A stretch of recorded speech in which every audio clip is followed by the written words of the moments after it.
चलिए अब आपको सीधे लिए चलते हैं जहां निष्पक्ष और पारदर्शी भर्ती प्रक्रिया के अंतर्गत चयनित 219 प्रधानाचार्यों को नियुक्ति पत्र देते हुए मुख्यमंत्री योगी संपन्न आदित्यनाथ करने सम्मानित कर रहे हैं। के लिए हृदय से धन्यवाद देता हूं और आप सभी का उत्तर प्रदेश शासन का हिस्सा बनने के लिए हृदय से बधाई देते हुए अभिनंदन भी करता हूं। वास्तव में एक बड़ा दायित्व है। शिक्षा के क्षेत्र में राजकीय इंटर कॉलेजेस में प्रधानाचार्य के रूप में कार्य करना ये सामान्य नहीं, एक असामान्य कार्य है। दो चुनौतियां आपके सामने होंगी। एक, राजकीय इंटर कॉलेज एक समय में प्रदेश की शिक्षा की और खासतौर पर माध्यमिक शिक्षा की रीढ़ मानी जाती थी। समय बदला, समय के अनुसार चयन की प्रक्रिया समयबद्ध तरीके से न होने के कारण शिक्षा का स्तर गिरा और शिक्षा में जो एक प्रतिस्पर्धा प्रारंभ हुई थी, उस प्रतिस्पर्धा में कहीं न कहीं हमारे माध्यमिक शिक्षा से जुड़े हुए राजकीय इंटर कॉलेजेस एक प्रकार से पिछड़ से गए। परिणाम रहा कि लगातार छात्र संख्या इनसे कम होती गई और फिर लोगों का विश्वास इसके कारण कम होता गया।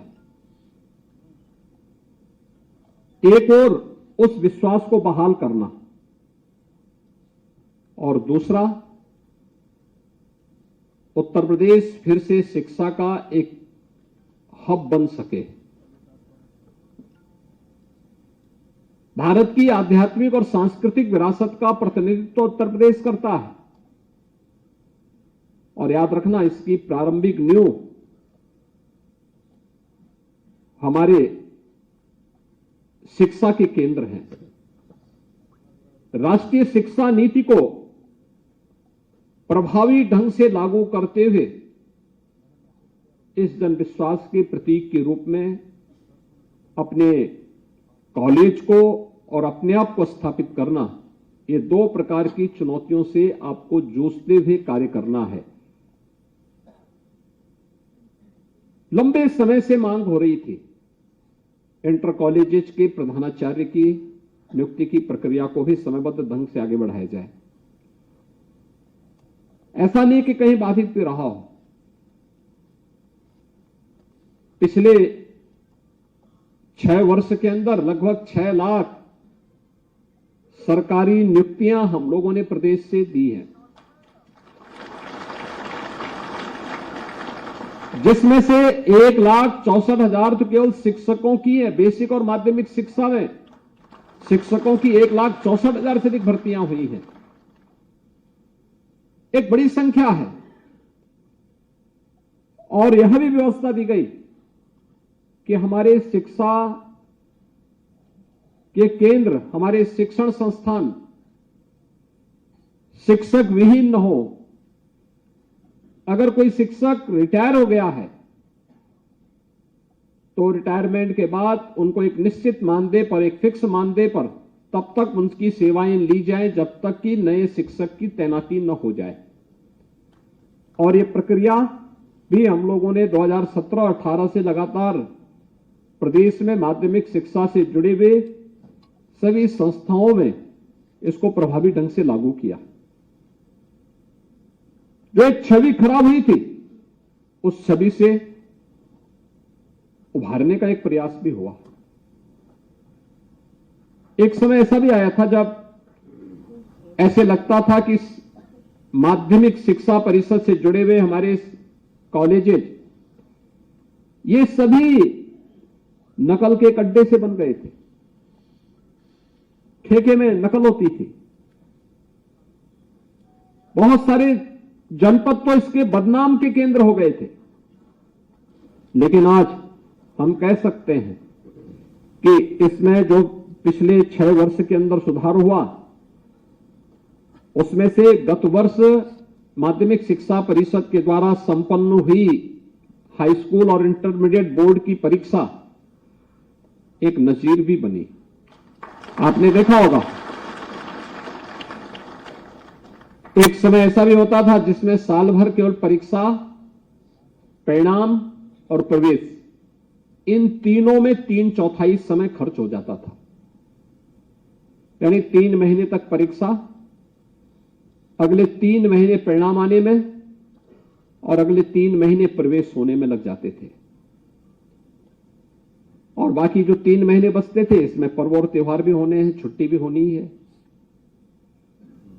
तो स्वाभाविक रूप से जो एक कार्य इस दिशा में आगे बढ़ना चाहिए था, वह नहीं हो पाता था। यह पहली बार हुआ है और मुझे लगता है कि पूरे देश के लिए नजीर भी बना कि 14 से 15 दिन के अंदर परीक्षा, माध्यमिक शिक्षा के 56 लाख विद्यार्थियों की परीक्षाओं को संपन्न कराना और अगले 14 दिन के अंदर परिणाम लाना, यह माध्यमिक शिक्षा ने गत वर्ष करके दिखाया। नकल विहीन परीक्षा होगी, यह भी करके दिखाया। और उसने अन्य बोर्ड और उन संस्थाओं को जो परीक्षाएं कराते हैं उनके लिए एक मानक भी इसके सामने प्रस्तुत किया। अगर 56 लाख विद्यार्थियों की परीक्षा एक तय समय सीमा के अंदर संपन्न की जा सकती है, कोई कारण नहीं कि हम शिक्षा की गुणवत्ता को बनाए रखते हुए अन्य जो भी सुधारात्मक कदम उठाए जाने हैं, इनको भी हम समयबद्ध तरीके से आगे न बढ़ा सके। अवश्य किया जा सकता है और इस दिशा में हमारे प्रयास आगे बढ़ने ही चाहिए। और यह प्रयास के लिए आज उत्तर प्रदेश सरकार आपको जिम्मेदारी दे रही है। जो 219 नवचयनित प्रधानाचार्य हैं, क्योंकि वह किसी भी शिक्षण संस्थान के प्रधानाचार्य उस संस्थान के रीढ़ होते हैं। अगर वह स्वयं अनुशासित है, समयबद्ध है, संस्थान के स्वच्छता के साथ अनुशासन के प्रति जागरूक है, वहां का शैक्षिक कैलेंडर स्वयं तैयार कर रहा है, विद्यालय को नए नए गतिविधियों का एक केंद्र बना रहा है, कुछ नवाचार हो, स्पोर्ट्स की एक्टिविटीज को भी बढ़ाया जा सके, देश और दुनिया में क्या कुछ घटित हो रहा है इसके बारे में बता सके, पुरातन छात्रों का एक वहां पर समय समय पर सम्मेलन और आयोजन की भी कार्रवाई बढ़ती रहे, विद्यालय में अपनी लाइब्रेरी हो, लाइब्रेरी डिजिटल हो, अच्छी लैब्स बने। अगर इन सभी गतिविधियों को अगर आप आगे बढ़ा करके अपने प्रांगण को भी स्वच्छ और सुंदर बनाए रखने के साथ साथ वहां के वातावरण को आध्यात्मिक बनाने का प्रयास करेंगे, तो आपके द्वारा किए जाने वाले प्रयास का बहुत सार्थक परिणाम आएगा।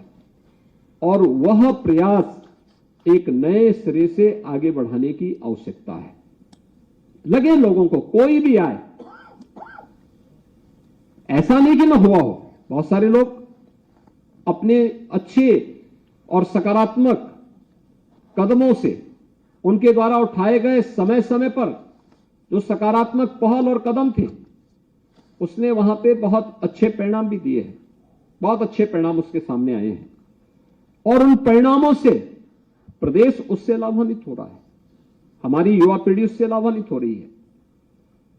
आपके सामने एक जो मैंने कहा राष्ट्रीय शिक्षा नीति, परंपरागत पाठ्यक्रम के साथ साथ हम उन बच्चों की रुचि के अनुरूप ऐसा कौन से कार्यक्रम हम वहां लागू कर सकते हैं जो वह विद्यार्थी जब वहां से अपना सर्टिफिकेट लेकर के निकले तो समय अपने को असहाय महसूस न करे। इसके लिए आज स्किल डेवलपमेंट से जुड़े हुए छोटे छोटे कार्यक्रम बन सकते हैं। 3 महीने के, 6 महीने के पाठ्यक्रम विभाग भी उसको बना रहा है।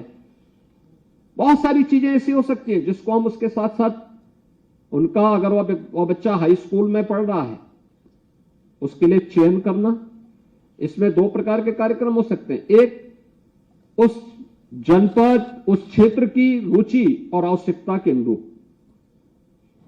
दूसरा प्रोग्राम हो सकता है जो स्किल डेवलपमेंट मिशन के अंतर्गत भी बहुत सारे ऐसे छोटे छोटे कार्यक्रम होंगे, 3 महीने या 6 महीने के सर्टिफिकेट कोर्स होंगे, जो अपने पाठ्यक्रम के साथ साथ विद्यार्थी आगे बढ़ा सकता है। आप राजकीय इंटर कॉलेजेस के प्रिंसिपल बन रहे हैं। हम देखते हैं बहुत बड़ी संख्या में हमारे यहां के छात्र नीट और IIT जेईई की तैयारी करने के लिए कोचिंग के लिए जाते हैं, और कोचिंग के लिए जाकर के वे लोग वहां पे कोचिंग लेते हैं। कोचिंग लेकर के उनके द्वारा अनेक प्रकार से वहां पर कभी कभी कुछ छात्रों के सामने तो स्थिति हो जाती है कि वो ना कोचिंग ही पूरा कर पाते, ना अपना पाठ्यक्रम ही पूरा कर पाते हैं। अगर आपके कॉलेज में, आज तो सरकार ने पहले से पहल की है, याद करिए कोविड कालखंड में हम लोगों ने जब कोटा में फंसे हुए छात्रों को सुरक्षित वापस हम लोग लेकर के आए थे, तो उनकी सुविधा के लिए हमने अभ्युदय कोचिंग की एक व्यवस्था प्रारंभ की।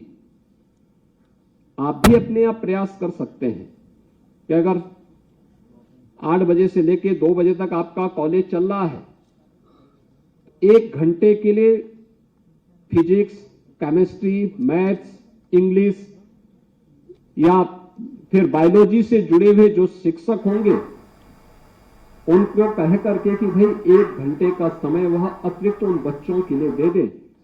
और पाठ्यक्रम से इतर नहीं, पाठ्यक्रम के अंदर कौन ऐसे महत्वपूर्ण कार्यक्रम हो सकते हैं, कौन सा करिकुलम का पार्ट ऐसा हो सकता है जो इस पाठ्यक्रम के लिए जो आने वाला इंट्रेंस एग्जाम होगा IIT जेईई का या नीट का, उसमें उन बच्चों की मददगार हो सकता है। अगर उसके लिए अलग से क्लास चले तो मुझे लगता है कि अभ्युदय कोचिंग में भी आप अपने विद्यालय में